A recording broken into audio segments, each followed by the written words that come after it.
Hey everyone, welcome back to the channel. I'm really glad you're here today. If you're a fan of epic fantasy, legendary knights, or the rich world of Westeros, you're going to enjoy this one. Today we're talking about Sir Duncan the Tall, also known as Dunk, a character who might not be as flashy as dragons or as ruthless as kings, but whose story quietly captures what honor, growth, and humanity really look like in George R.R. Martin's world. What makes Sir Duncan the Tall so fascinating right from the start is that he isn't born into greatness. He doesn't come from a powerful house, he doesn't have famous parents, and he definitely doesn't have a clear destiny laid out for him.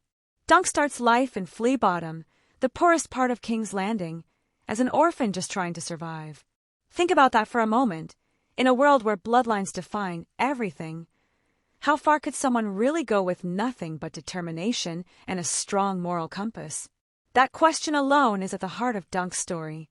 Dunk grows up rough, uneducated, and unsure of himself, but he learns the meaning of knighthood from Sir Arlan of Pennytree, a humble hedge knight who becomes his mentor.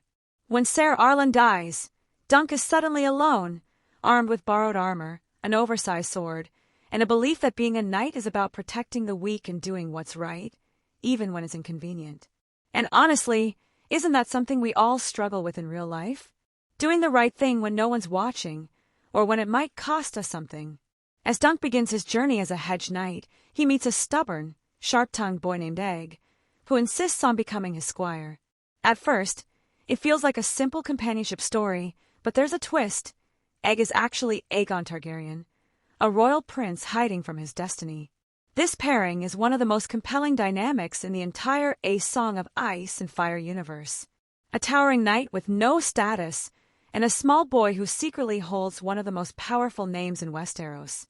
It makes you wonder, who really holds power? Is it the one with the title, or the one with the courage to act? What makes Dunk stand out isn't just his size, though at nearly 7 feet tall, he certainly commands attention. It's his inner conflict. He constantly questions whether he truly deserves to call himself a knight. He doubts his intelligence, his background, and his worth. Yet again and again, his actions prove that he understands knighthood better than many highborn warriors. Dunk defends the innocent, stands up to cruelty, and refuses to bow to injustice, even when facing princes and lords. How many people in his position would have stayed silent instead? Throughout the Dunk and Egg stories, we see Westeros from the ground level, dusty roads, small villages, everyday people struggling to survive. It's a refreshing contrast to the throne rooms and battlefields we're used to. Dunk's journey reminds us that history isn't only shaped by kings and queens, but also by ordinary people making extraordinary choices. And that raises an interesting thought. How many heroes go unnoticed simply because they don't wear crowns? One of the most powerful aspects of Dunk's character is how imperfect he is. He's not especially clever. He makes mistakes, and sometimes his temper gets the best of him. Yet he always tries to learn, to grow, and to be better than he was yesterday. His friendship with Egg plays a huge role in that growth. Egg challenges Dunk's assumptions, pushes him to think beyond his limited worldview, and slowly prepares him for a future he doesn't yet understand. Isn't it interesting how growth often comes through relationships we never expect? As the years go by, Dunk's legend grows. He eventually becomes one of the most respected knights in the realm and rises to serve as Lord Commander of the Kingsguard under King Aegon V. Yes, the same Egg he once protected on the road. That transformation is incredibly powerful. From a nameless orphan to the leader of the most elite knights in Westeros. It makes you stop and think how much potential lies within people who are never given a chance. Another fascinating detail is Dunk's legacy.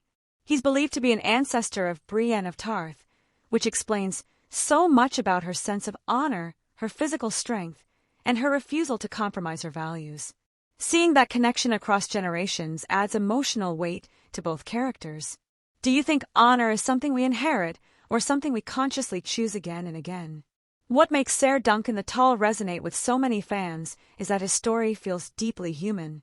It's about self-doubt, loyalty, friendship, and the quiet courage it takes to stand up for what's right. In a world filled with magic and monsters, Dunk's greatest strength is his conscience. And maybe that's why his story feels so timeless, because at its core, it's about trying to be a good person in a complicated world. With the upcoming adaptation, A Knight of the Seven Kingdoms, more people will finally get to experience Duncan Egg's journey. And if the series stays true to the heart of the story, it won't just be about sword fights and politics. It'll be about growth, morality, and the kind of heroism that doesn't need applause. So let me ask you, do you think Sir Duncan the Tall represents the truest form of knighthood in Westeros? Or do you believe honor looks different depending on the times and circumstances? I'd love to hear your thoughts in the comments. If you enjoyed this deep dive into Dunk's story, don't forget to like the video. It really helps the channel grow. Share it with a friend who loves fantasy or Game of Thrones lore, and make sure you subscribe so you don't miss future videos just like this one. Thanks so much for watching, and I'll see you in the next one.